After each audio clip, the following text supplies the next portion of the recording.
जी जिस तरीके से तेजस्वी यादव ये सब लगातार आपके ऊपर आरोप लगा रहे हैं कि विधानसभा में भी 600 रुपया 6,000 रुपया प्लेट पर देखिए, मैं बता देना चाहता हूं, ये संविधान गौरव वर्ष मनाया जा रहा है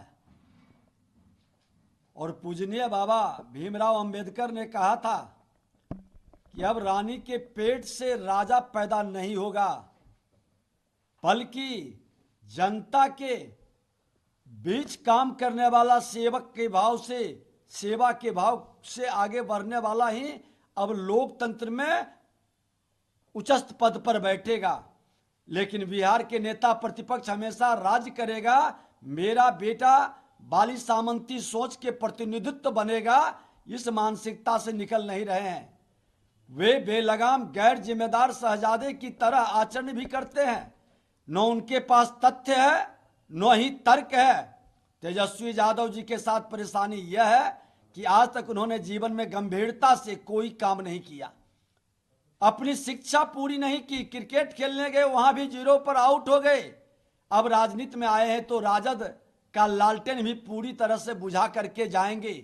मैं कह देना चाहता हूं कि सोने के चम्मच लेकर जन्म लेने वाले मानसिकता के लोग कितना भी आप अपना भौकाल बना लें, कितना भी फ्रॉडिज्म की राजनीति कर लें, जनता के बीच नेता नहीं बन पाएंगे।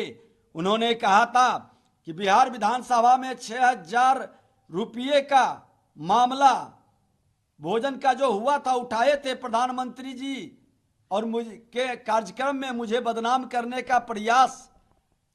तो उनको शायद पता नहीं है कि इसका 1791 प्लेट का 525 रुपये प्लेट वो दिया गया है। उसका कागज मेरे पास है। शायद विधानसभा में इतना से कम पर कभी भोजन नहीं हुआ है। ये कागज है, ये प्रमाण है। तेजस्वी यादव जी, जिसकी रही भावना जैसी वही वक्तव्य निकलता है, और ईश्वर भी उसी तरह से देखते हैं। ये आपके सामने है, देख लीजिए कैसे प्लेट पड़ा है। 600 रुपये से भी नीचे का प्लेट है और आप 6,000 रुपये कह रहे हैं। माफी मांगनी चाहिए, शर्म लगनी चाहिए। अरे हमने तो पथ निर्माण विभाग के अंदर सोशल मीडिया के माध्यम से ही हमें ही बदनाम करने का किसी ने खेल खेला है। हमने जांच में दिया और जांच में जो तथ्य आया कि तेजस्वी यादव जी जब मंत्री थे उसी पीरियड में आपका कैरेज, एक्स्ट्रा कैरेज का भुगतान किया गया है। आप मंत्री थे या नहीं, स्पष्ट बताइए। आप इसी तरह से आपका पीएस प्रीतम का जब मामला उठाए थे पेपर लीक में, उस समय भी इधर उधर बात करके बरगलाने का प्रयास किए। और जहां तक नकली दवा के हमारे परिवार के लोग करते हैं, ये 71 से आपके पिताजी भी पूरी ताकत आजमा लिए थे। सारे बीसीडीए के जितने ऑफिस बेरर थे जेल भेजे थे, कुछ नहीं मिला था। आपके पिता की जमींदारी भी खत्म हो गई थी। बिहार की जनता आपका विश्वसनीयता, ताकत है तो आप लगा लीजिए। पूरे पारदर्शिता के साथ जमीन पर ईमानदारी से काम करते हैं। अरे आपके जैसे अत्याचारी गुंडा राज, जंगल राज लाने वाले लोगों के कारण आज बिहार से मेरा भाई भी दूसरे राज्य में जाके बिजनेस कर रहा है, और आप ही के पाप के कारण बिहार का बहुत सारा बेटा दूसरे राज्य में जाके इन्वेस्ट कर करके वहां बिजनेस, व्यापार और फैक्ट्री चला रहा है। लेकिन आपकी गलत मानसिकता, बदले की भाव। अरे हमने तो पूरी तरह से भ्रष्टाचार, अपराध मुक्त वातावरण के लिए विषय रखा है। तर्कसंगत आप उठावें, बताएं कि आपके पीरियड में यह घटना हुई है या नहीं हुई है। और अभी कई तथ्य पड़े हुए हैं, मैं कई तथ्य को निकालूंगा। सिर्फ ये बदले की भाव से नहीं, कोई भी हो, हमारे हो या पराए, मैं हर विषय को ढंग से लाता हूं।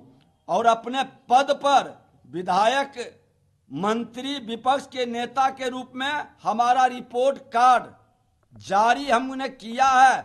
आप बताएं, मैं 3 तारीख को 1 वर्ष मंत्रिमंडल में सम्मिलित होने का और विभाग मिलने का 3 तारीख को है। मैं बता दूंगा कि हमने क्या क्या कार्य किया है। और मैं ये भी बता देना चाहता हूं कि एक शिक्षक पुत्र हो, ईमानदारी से हम लोग काम करने का बीड़ा उठाते हैं। आप जैसे भ्रष्टाचारी के कारण राजनीति में आज भ्रष्टाचार का माहौल बनता है और व्यवस्था में कई अच्छे शरीफ सज्जन लोग को आप जैसे लोग भ्रष्ट तंत्र में सम्मिलित करने का प्रयास करते हैं और इस तरह की भाषा बोल कर करके अपने पाप को नहीं छुपा सकते। तर्कसंगत बात है। कानून का राज्य है, आपने नहीं किया है तो माननीय न्यायालय आपके पास है। आपके रीजन में हमने आरोप लगाया कि आपके रीजन में ये 26 करोड़ रुपया एक्सेस कैरेज दिया गया। आप मंत्री थे और जिन लोगों को दिया गया वो किससे जुड़े हैं? आप सफाई दीजिए कि नहीं हमसे जुड़े नहीं है, आपके दल से लोग जुड़े नहीं है, वो आप लोगों के निकटतम नहीं है। प्रीतम के भी मामले में बात इधर उधर करते रह गए और इस मामले में भी इधर उधर नहीं चलेगी।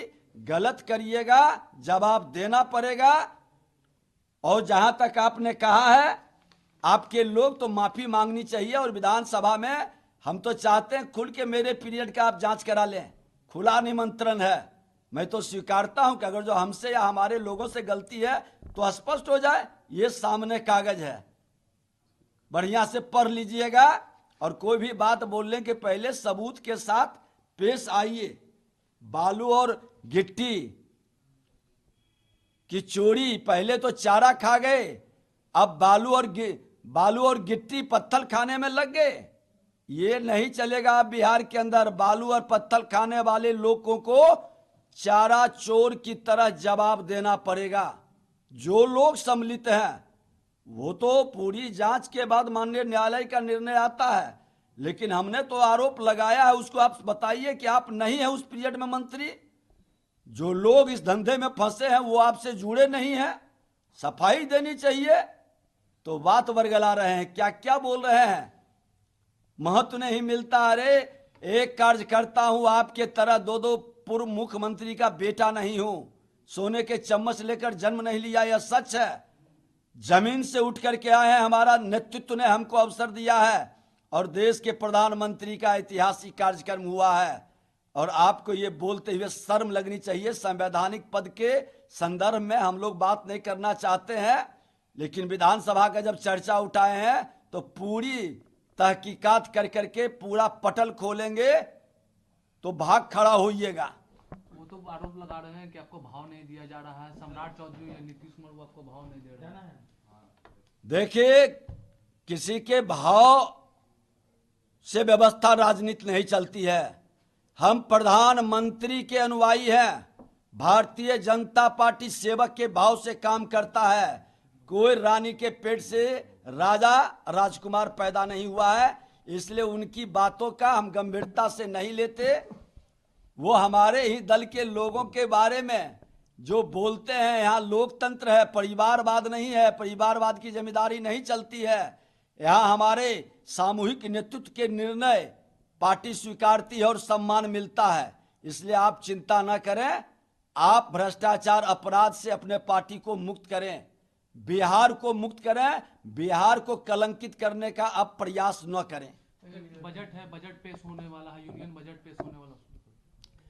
देखिए, देश के प्रधानमंत्री नरेंद्र मोदी जी ने साफ शब्दों में कहा है कि जो जाति के जहर के लहर के कहर से बिहार और देश को बर्बाद करने का खेल राजद कांग्रेस के लोगों ने किया है, अब 21वीं सदी का विकसित भारत बनाने का, गरीबों के हित में काम करने का, युवा महिला किसान को प्राथमिकता देने का और विकसित भारत के लिए आत्मनिर्भर स्वाभिमानी भारत की ओर कदम बढ़ाने का बजट आएगा और इस बजट से हर भारतीय गौरवान्वित होगा, लाभान्वित होगा।